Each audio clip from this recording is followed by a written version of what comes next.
Hi, you're on the Reddit Confessions channel. She didn't hide it. Not the list.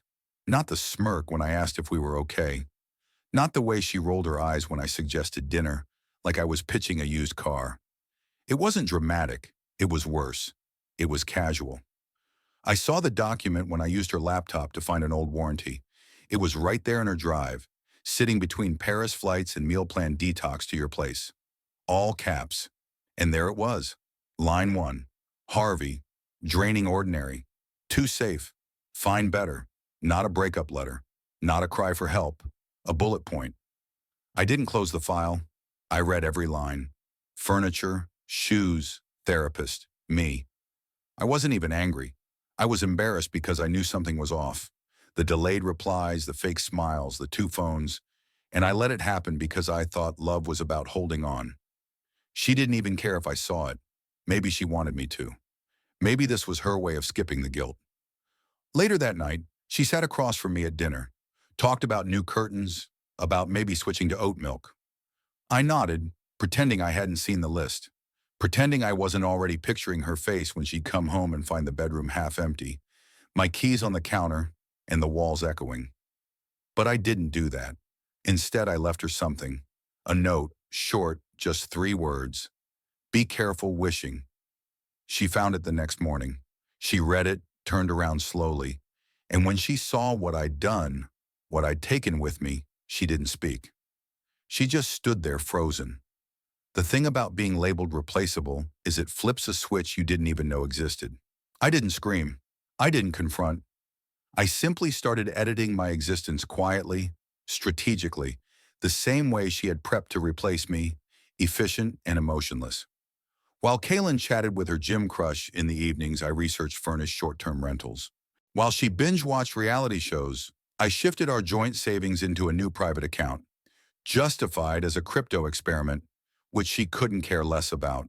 And when she rolled over in bed, sighing at my mere presence, I was already planning the moment she'd wake up to absence. But here's where it gets twisted. That week, she suddenly became nicer. Not affectionate, but courteous, almost like she could smell it, like her instincts kicked in and whispered, "You're losing control." She asked if I wanted to join her for drinks with her friends Friday. I almost laughed. Her friends, those giggling vipers who once said I had adorable mall walker energy. But I said yes, not because I forgave her, but because I wanted to watch her squirm once I let the cracks show. At the bar, she introduced me with that fake girlfriend tone, like I was a rescued pet. Her eyes flicked to her phone more than my face. I sat there smiling, sipping ginger ale while her coworker read, I think, kept touching her elbow when he laughed. She didn't pull away. I excused myself to the restroom. In the hallway, I sent a scheduled email from my phone. Not to her, to someone else. By the time I returned, she was mid-laugh. But when she saw me, her smile faltered. I wasn't scowling. I wasn't sulking. I was calm because the next domino had just tipped over and she had no idea what was coming. The email was short, 3 sentences sent to the leasing agent Kaylin had casually emailed weeks ago about moving into a more exciting space. I attached her original inquiry, then added, she's free to tour any day now. I won't be needing the place. It wasn't revenge, it was confirmation. Confirmation that I knew, that I had seen everything, that I had already begun the exit she had carefully curated but wanted to avoid being blamed for. I was giving her what she wanted, just not the way she expected. The following morning, I woke up early. I always do. But this time, I didn't make coffee. I didn't cook eggs. I didn't feed the cat. I just sat on the edge of the bed, watching her sleep, wondering how long she'd been mentally gone. Months? A year? Her hand twitched toward my side of the bed. Out of habit, maybe. But when she found empty air, she didn't open her eyes, just pulled the blanket tighter. I took a long breath, grabbed my go bag from the hallway closet, already packed, already paid for. Just the basics and one thing she'd never expect. The original wedding photo she loved but never framed. The one she said made her look too in love. I slipped it into the front of my duffel, not because I missed her, but because it was proof that at some point it was real, even if only for me. By noon, I was gone. She didn't text, didn't call. Either she hadn't noticed yet, or worse, she had and didn't care. But that night it changed. At 9:47 p.m., she sent one text. "Where are you?" No emojis, no punctuation, just that. I didn't answer. Instead, I posted a single photo to our shared Google album, something we hadn't used since our honeymoon. It was a picture of the empty key hook by the door, her own reflection faintly visible in the background. The caption, "Be careful what you wish for." Minutes later, three dots danced on my screen, then stopped, then nothing. No message ever came through, and I knew she was standing there, phone in hand, staring at that empty wall, frozen, finally realizing that she hadn't just pushed me away. She'd replaced me before I ever left. The next morning I expected more messages, a call, maybe even a voicemail where she pretended to be confused or played the victim, but instead radio silence. Total blackout. I stared at my phone longer than I should have, waiting for the screen to light up. I don't know why. Maybe I was testing her. Maybe I wanted to believe that a small part of her still cared enough to fight for what we had, even if it was too late. But nothing came. Just the bland hum of the motel air conditioning unit and the soft click of the ice machine outside my room. By mid-afternoon, curiosity got the better of me. I logged into our shared email account. Not something I'd ever done before, but she clearly didn't think I'd ever leave, so her password hadn't changed in years. What I found made me grip the edge of the desk so hard my knuckles turned white. There were dozens of deleted emails in the trash. Flirty exchanges with someone named Ty, whose signature read Tyson McCrae, personal trainer, NASM certified. Some messages were short, fun last night smirking face, others more explicit, but the worst one, labeled moving timeline. It outlined a plan to phase out Ernie slowly to avoid drama. She even wrote, "He's too passive to do anything drastic. I just need to keep him comfortable until I can fully move on." Comfortable like an old mattress, like a placeholder. I sat back, heart pounding, not from rage but from shame. She'd studied me like a puzzle and decided I was too dull to notice I was being disassembled. But she miscalculated one thing. I don't explode. I evaporate. I cleared my browser history, logged out, and threw the burner phone I'd used to book the motel into the nearest dumpster. Then I checked into a furnished studio 2 cities away under my middle name. No forwarding address, no clues, just gone. That night she posted a photo on her Instagram story, an old picture of the two of us laughing in the rain. The caption read, "Some people throw everything away before asking why it was broken." She was spinning the story already, but I wasn't broken. I was finally free. I wasn't planning to check her social media again. After everything I'd seen, you'd think I'd have the self-respect to stay away. But curiosity is a slow poison. It doesn't kill you all at once. It eats at you little by little. Her story was gone by the time I opened the app again. But that didn't matter. The damage was already done. She wasn't mourning me. She was curating the narrative, crafting this image of herself as the heartbroken wife whose boring husband just up and left without warning. And to the outside world, that's exactly what I looked like. The guy who gave up. The guy who vanished without even trying to fight for his marriage. But I wasn't trying to clear my name. Not anymore. I was trying to figure out who the hell I had been living with all those years. Turns out Tyson, the trainer, wasn't some summer fling. He was her emotional support for over 9 months. They had routines, inside jokes, pet names. They went on many weekend trips while I was working overtime to afford that stupid tile she wanted for the kitchen. She called him T, and in one message she joked that she'd upgrade to version 2.0 once the warranty on Ernie expired. That line, that single line, hit harder than anything she ever said to my face. What kind of person says that about someone they once promised forever to? I kept reading. I shouldn't have, but I did. She told him I was too gentle, that I never pushed back, that I was safe but forgettable. I laughed bitterly because she wasn't wrong. I had played it safe for years, kept the peace, bit my tongue, swallowed every moment that felt off. All because I thought love meant loyalty, even when it got quiet and uncomfortable. But I realized something that night in the glow of that dusty little studio apartment. She didn't fall out of love with me. She fell out of love with the version of me that made her feel stable. And once she felt secure, she wanted chaos again. Excitement, fire. She mistook stillness for stagnation. I gave her peace and she resented me for it. Now she had her fire.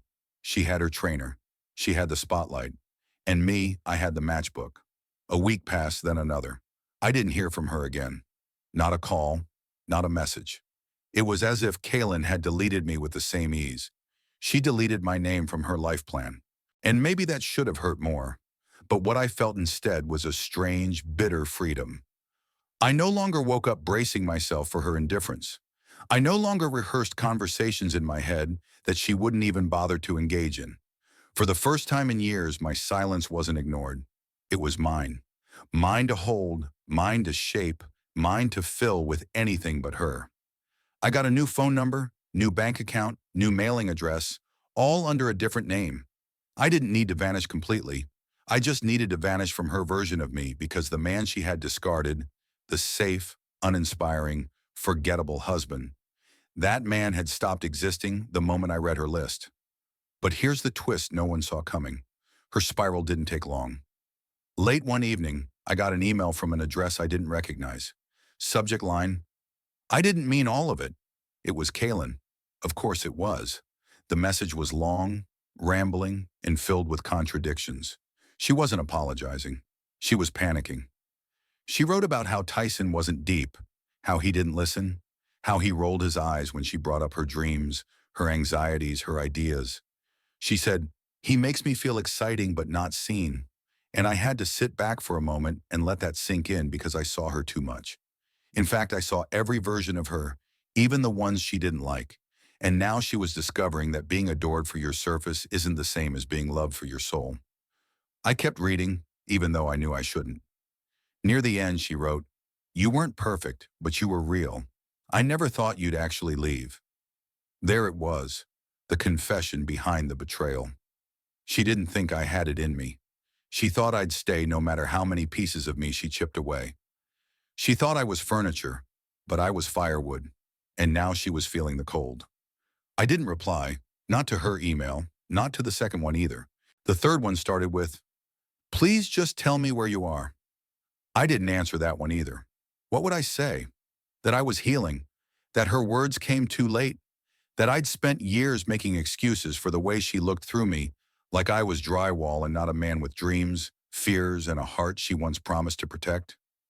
There's no line of closure for betrayal, no quote or reply that undoes a list where you were the first thing she planned to replace. But it got worse. Not for me, for her. I heard from one of her coworkers, not someone I knew well, but enough that we'd exchange holiday cards once. He messaged me on LinkedIn of all places and said, hey, I'm not trying to get in the middle of anything, but Kaylin hasn't been herself lately. She mentioned, you left suddenly. Just wanted to check in. She looks lost. Lost. That word sat heavy with me because she was never lost when she had me. She was just restless, like stability made her itch. And now apparently Tyson wasn't working out his plan. She wasn't showing him off on social media anymore. No weekend getaways, no cute gym selfies, just long captions about finding peace and facing hard truths. Code for regret disguised as personal growth. One night she tried calling, not texting, calling. My phone lit up with her name, not Kaylin, but do not answer, because that's what I renamed her after I left. I watched the screen ring until it stopped. She tried again. I let it go. Then again, the fourth time, I turned the phone off completely and sat in silence. Not because I was angry, but because I wasn't. That's what stunned me most, the absence of rage. I wasn't pacing. I wasn't breaking down. I was calm because I finally understood something. She thought I was a backup plan, placeholder, someone who'd wait until she was done exploring. But I was never the one lost. I was just the one who stopped waiting. The strange thing is how healing doesn't come with fireworks. It doesn't make a grand entrance or announce itself with some movie score moment. It slips in quietly through a morning you don't dread, a mirror you don't avoid, a coffee you enjoy just because. That's how I knew I was healing. Not because she apologized. Not because she reached out again. She did twice. Long voicemails this time, full of tears and half-formed regrets. But because I didn't need anything from her anymore. Not closure, not recognition, Not even revenge. I started rebuilding my life in pieces. I picked up my guitar again, the one I used to play before life turned into dinner schedules and arguments over light fixtures. I joined a local group that met on weekends for old vinyl record swaps. I made friends, real ones, people who saw me without asking me to be shinier, louder, cooler, or newer. And in that space where I didn't have to earn my place, I finally found peace. A few months later, I ran into Kaylin by accident. Grocery store, middle of the cereal aisle. She looked smaller somehow. Not physically, just deflated. She smiled like someone walking through a memory, like she was trying to remember how we used to be. I nodded, gave a polite, "Hey," and moved on, and I could feel her eyes on my back the entire way out. But I didn't turn around, not once, because I wasn't the man she replaced anymore. I was the man who left and meant it. I walked out of that store smiling, not because I'd won, but because I no longer needed to. I had my quiet, I had my fire, and I had myself.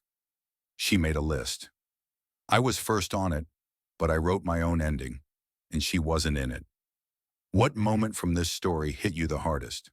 Was it the list, the quiet exit, the final meeting? Let us know in the comments. Your thoughts matter here on Reddit Confessions. If you've ever walked away from something that tried to replace you, this is your sign.